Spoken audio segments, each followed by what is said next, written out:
Hello, Mark. I'm Esther. My student number is S0241044. I am junior. Today I'm going to read a TED Talk. Rana Kaliouby.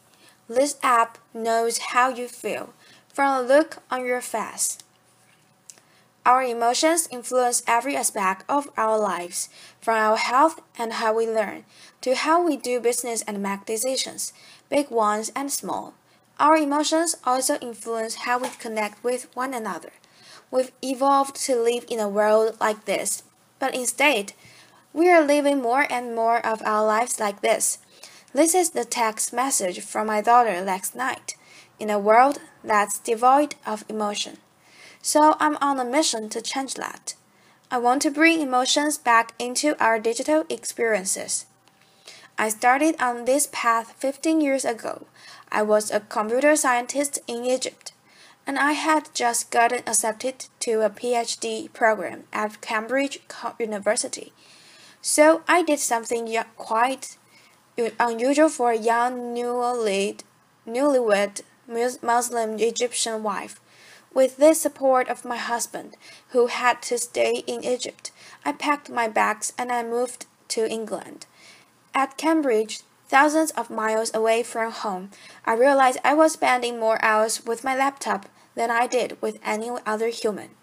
Yet, despite this intimacy, my laptop had absolutely no idea how I was feeling. It had no idea if I was happy, having a bad day, or stressed, confused, and so that got frustrating. Even worse, as I communicated online with my family back home, I felt that all my emotions disappeared in cyberspace. I was homesick, I was lonely, and on some days I was actually crying, but all I had to communicate these emotions was this: laughter. Today's technology has lots of IQ, but no EQ. Lots of cognitive intelligence, but no emotional intelligence. So that got me thinking, what if our technology could sense our emotions? What if our devices could sense how we felt and reacted accordingly, just the way an emotionally intelligent friend would? Those questions led me and my team to create technologies that can read and respond to our emotions, and our starting point was the human face. So our human face happens to be one of the most powerful channels that we all use to communicate social and emotional states. Everything from enjoyment, surprise, empathy, and curiosity. In emotion science, we call each facial muscle movement an action unit. So for example, action unit 12, it's not a Hollywood blockbuster. It is actually a lip corner pull, which is the main component of a smile. Try it, everybody. Let's get some smiles going on. Another example is action unit 4. It's a brow furrow. It's when you draw your eyebrows together and you create all these textures and wrinkles. We don't like them, but it's a strong indicator of a negative emotion. So we have about 45 of these action units, and they combine to express hundreds of emotions. Teaching a computer to read these facial emotions is hard, because these action units, they can be fast. They are subtle, and they combine in many different ways. So take, for example, the smile and the smirk. They look somewhat similar, but they mean very different things. Laughter. So the smile is positive, a smirk is often negative. Sometimes a smirk can make you become famous, but seriously, it's important for a computer to be able to tell the difference between the two expressions. So how do we do that?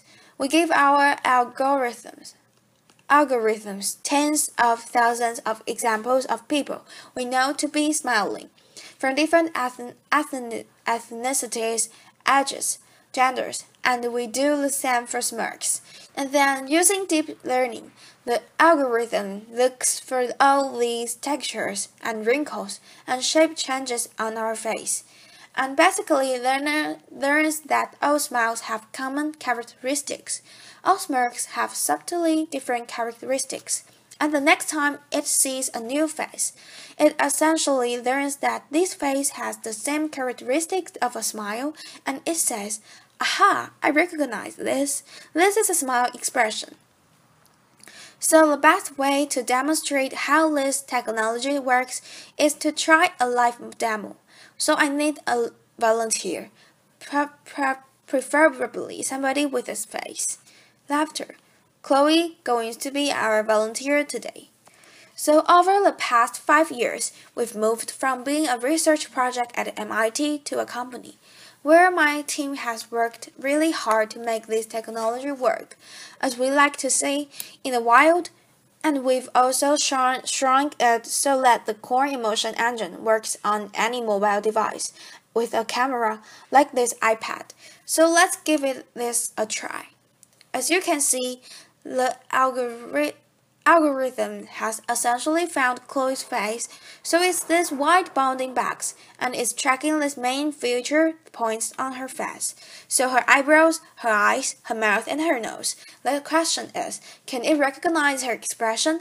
So we are going to test this machine. So first of all, give me your poker face. Yep, awesome. Laughter. And then, as she smiles, this is the genuine smile. It's great. So you can see the green bar go up as she smiles. Now that was a big smile. Can you try a subtle smile to see if the computer can recognize? It does recognize subtle smiles as well. We've worked really hard to make that happen. And then eyebrow rest, indicator of surprise. Brow furrow, which is an indicator of confusion. Frown. Yes, perfect. So these are all the different action units. There's many more of them. This is just a slimmed down demo, but we call each reading an emotion data point, and then they can fire together to portray different emotions. So on the right side of the demo, look like you're happy.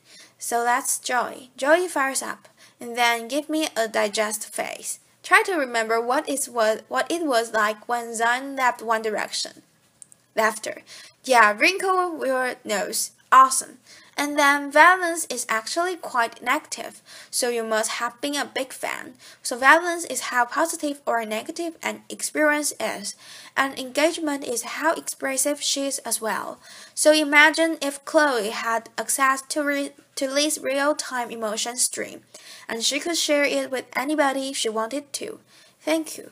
Applause. So far, we have amassed 12 billion of these emotion data points. It's the largest emotion database in the world.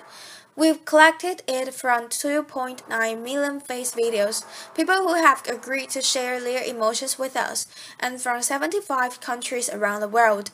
It's growing every day. It blows my mind away that we can now quantify something as personal as our emotions, and we can do it at this scale. So what have we learned to date? Gender. Our data confirmed something that you might suspect.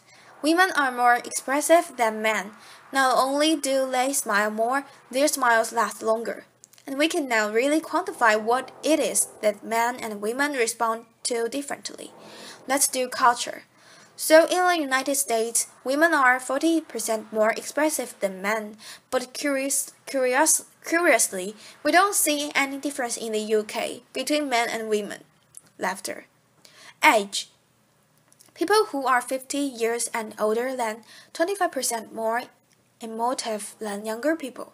Women in their 20s smile a lot more than men in the same age. Perhaps a necessity for dating. But perhaps what surprised us the most about this data is that we happen to be expressive all the time, even when we are sitting in front of our devices alone, and it's not just when we are watching cat videos on Facebook. We're expressing when we are emailing, texting, shopping online, or even doing our taxes. Where is this data used today? In understanding how we engage with media, so understanding virality and voting behavior, and also empowering our or emotion-enabling technology, and I want to share some examples that are especially close to my heart. Emotion-enabled wearable glasses can help individuals who are visually impaired read the faces of others, and it can help individuals on the autism spectrum interpret emotion, something that they really struggle with. In education, imagine if your learning app sense that you're confused and slow down, or that you're bored, so it's sped up, just like a great teacher would in a classroom. What if your wristwatch checked your mood, or your car sensed that you're tired, or perhaps your fridge knows that you're stressed, so it auto locks to prevent you from being eating? Laughter. I would like that, yeah. What if when I was in Cambridge, I had access to my real-time emotion stream and I could share that with my family back home in a very natural way, just like I would if we were all in the same room together. I think 5 years down the line, all our devices are going to have an emotion chip. And we won't remember what it was like when we couldn't just frown at our device and our device would say, you didn't like that, did you? Our biggest challenge is that there are so many applications of this technology. My team and I realized that we can't build them all ourselves, so we've made this technology available so that other developers can get building and get creative. We recognize that there are potential risks and potential for abuse, but personally, having spent many years doing this, I believe that the benefits to humanity from having emotionally intelligent technology far outweigh the potential for misuse. And I invite you to all to be part of the conversation. The more people who know about this technology, the more we can all have a voice in how it's being used. So as more and more of our lives become digital, we are fighting a losing battle trying to curb our usage of devices in order to reclaim our emotions. So what I'm trying to do instead is to bring emotions into our technology and make our technologies more responsive. So I want those devices that have separated us to bring us back together. And by humanizing technology, we have this golden opportunity to re-image how we connect with machines, and therefore how we as human beings connect with one another. Thank you. Applause. This is the end of my recording. Thank you.